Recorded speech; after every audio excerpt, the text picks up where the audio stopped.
অবশেষে রোমান রেঞ্জের আরও একজন সামোয়ান ব্রাদার জিলা ফাটু ডাব্লিউডাব্লিউইতে চলে আসলেন।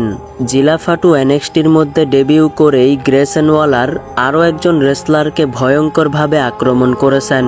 আর আশ্চর্যজনক বিষয় এটাই, জিলা ফাটু এনএক্সটিতে ডেবিউ করে সর্বপ্রথম এনএক্সটি চ্যাম্পিয়নশিপের দিকে নজর দিয়েছেন।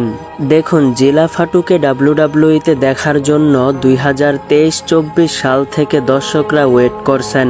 অনেকে মনে করেছেন হয়তোবা জিলা ফাটুকে সরাসরি রোমান রেঞ্জের ব্লাড লাইনে নিয়ে আসা হবে, কিন্তু ডাব্লিউডাব্লিউই ম্যানেজমেন্ট সরাসরি জিলা ফাটুকে ব্লাড লাইনে না এনে এনএক্সটির সাথে যুক্ত করেছেন। এমনকি জিলা ফাটুর নামও পরিবর্তন করা হয়নি, তিনি জিলা ফাটু নামেই এনএক্সটিতে ডেবিউ করেছেন। বিশেষ করে সর্বশেষ এনএক্সটির এপিসোডে এনএক্সটি চ্যাম্পিয়নশিপ নাম্বার 1 কন্টেন্ডার ম্যাচে গ্রেসন ওয়ালার আরও একজন রেসলার মুখোমুখি হয়েছিলেন। ওই ম্যাচটি চলা অবস্থায় একেবারে শেষের দিকে হঠাৎ করে জিলা ফাটু পিছন থেকে চলে আসেন।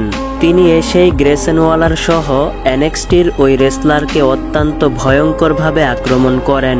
এমনকি বর্তমানে যিনি এনএক্সটি চ্যাম্পিয়ন রয়েছেন তাকেও হুমকি দিয়েছেন। দেখুন, জিলা ফাটু এনএক্সটিতে এসেই যেহেতু এনএক্সটি টাইটেলের দিকে নজর দিয়েছেন, তাই বলা যায় খুব শীঘ্রই তাকে এনএক্সটি চ্যাম্পিয়ন বানানো হবে। তবে যাই হোক, জিলা ফাটুর ডেবিউ দেখে তার ফ্যামিলির মানুষগুলো অনেক খুশি হয়েছেন। বর্তমান ব্লাড লাইনে জিলা ফাটুকে সরাসরি যুক্ত করা না হলেও এক পর্যায়ে গিয়ে অবশ্যই ডাব্লিউডাব্লিউই ম্যানেজমেন্ট জিলা ফাটুকে রোমান রেঞ্জের ব্লাড লাইনে যুক্ত করবেন। এই বিষয়ে আপনাদের মতামত কি অবশ্যই কমেন্ট করে জানাবেন।